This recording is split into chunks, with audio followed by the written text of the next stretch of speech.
More than 3.8 million laid-off workers applied for unemployment benefits last week as the U.S. economy slid further into a crisis that is becoming the most devastating since the 1930s. Roughly 30.3 million people have now filed for jobless aid in the 6 weeks since the coronavirus outbreak began, forcing millions of employers to close their doors and slash their workforces. That is more people than live in the New York and Chicago metropolitan areas combined, and it's by far the worst string of layoffs on record. It adds up to more than 1 in 6 American workers, with more employers cutting payrolls to save money. Economists have forecast that the unemployment rate for April could go as high as 20%. That would be the highest rate since it reached 25% during the Great Depression. This week, the government estimated that the economy shrank at a 4.8% annual rate in the first 3 months of this year, the sharpest quarterly drop since the 2008 financial crisis. Yet the picture is likely to grow far worse.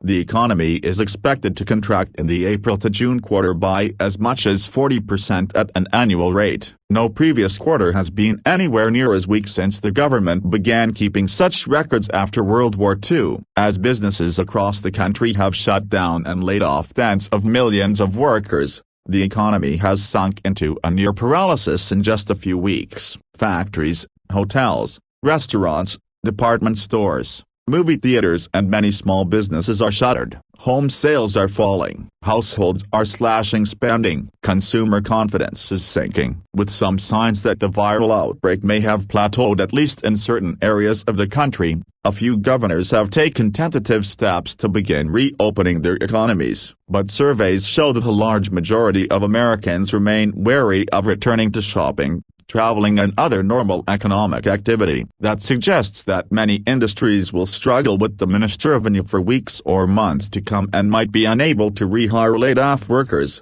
The Economic Policy Institute has calculated that about 70% of people who have filed for unemployment benefits since the virus struck have been approved. Applications from the rest may still be pending, or they might have been turned down. Some applicants may not have earned enough money in their previous jobs to qualify for unemployment benefits. Thursday's figures also showed that states have approved the benefit applications of nearly 18 million people. This figure is much lower than the total number of people who have sought unemployment aid since the virus struck, in part because it lags behind by 1 week, and not everyone who applies for benefits manages to receive them. Americans' confidence in the economy and in their future incomes has plunged, a sentiment that could slow the rebound once more states and cities allow businesses to open. Many consumers, whose spending drives the bulk of the economy, may be slow to begin shopping, traveling and eating out. Some will likely remain too fearful of contracting the virus, and local and state officials are likely to maintain limits on the number of people who can congregate in certain places at any one time. Consumer confidence,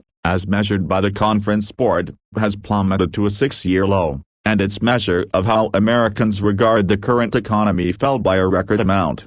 Nearly a fifth of Americans expect their incomes to fall in the next 6 months, the Conference Board found, the worst such reading in more than 7 years. That reinforced the belief that Americans will remain cautious in the spending for months to come.